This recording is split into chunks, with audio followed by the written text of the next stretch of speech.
Ini termasuk yang paling berbahaya. Puasa tapi tidak sholat. Puasa tapi enggak sholat.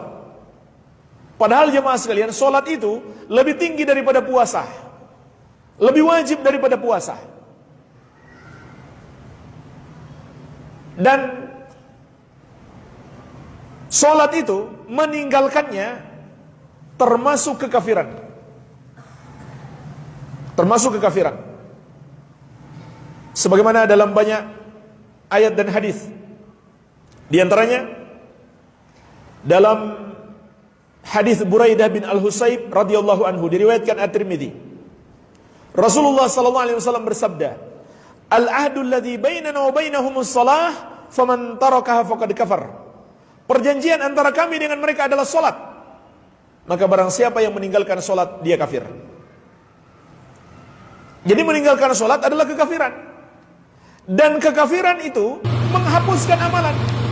Makanya tidak sah puasa seseorang kalau dia tidak sholat.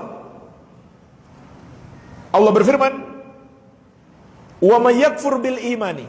Surat Al-Maidah ayat ke-5. Dan barang siapa yang ingkar kepada keimanan, kufur terhadap keimanan, faqad habita amaluhu wa huwa fil akhirati minal khasirin. Maka sungguh terhapuslah amalannya dan dia di akhirat kelak termasuk orang-orang yang merugi. Juga surat At-Taubah ayat ke-54, "Wa ma mana'ahum an tuqbala minhum nafaqatuhum illa annahum kafaru billahi wa birasulihi." Tidak ada yang menghalangi diterimanya salat mereka, tidak ada yang menghalangi diterimanya sedekah mereka kecuali karena mereka kafir kepada Allah dan Rasulnya. Jadi nggak ada gunanya beribadah. Sama saja sedekah, puasa, salat. Kalau melakukan kekafiran, maka ibadah terhapus, tidak diterima. Tidak diterima. Jadi meninggalkan sholat adalah kekafiran. Maka orang yang puasa tanpa sholat, puasanya tidak sah atau tidak diterima oleh Allah Azza wa Jalla. Karena meninggalkan sholat adalah kekafiran. Bahkan orang yang sholatnya hanya di bulan Ramadan, kemudian setelah bulan Ramadan dia kembali tidak sholat, maka puasanya selama bulan Ramadan, bahkan semua amal ibadahnya terhapus. Kenapa? Karena dosa kekafiran menghapuskan amalan. Dan dia bagaikan orang yang menipu Allah. Disebutkan dalam fatwa Lajnah Daimah, "Ammal ladzina yasumuna Ramadan wa yusalluna fi Ramadan faqat, fahadza mukhada'atun lillah."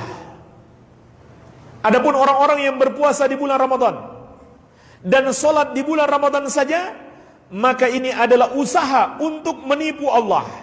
Walaupun tentu dia tidak akan bisa menipu Allah, tapi seakan-akan dia ingin menipu Allah. Fabi'sal qaum alladzina la ya'rifuna Allah illa fi Ramadan. Maka sungguh buruk satu kaum apabila mereka hanya mengenal Allah di bulan Ramadan saja. Fala yasihu lahum siyamu ma'a tarkihim as-shalah fi ghairi Ramadan.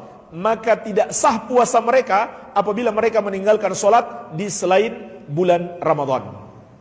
Karena meninggalkan salat adalah kekafiran. Kekafiran menghapuskan amalan. Baik. Maka jemaah sekalian harus kita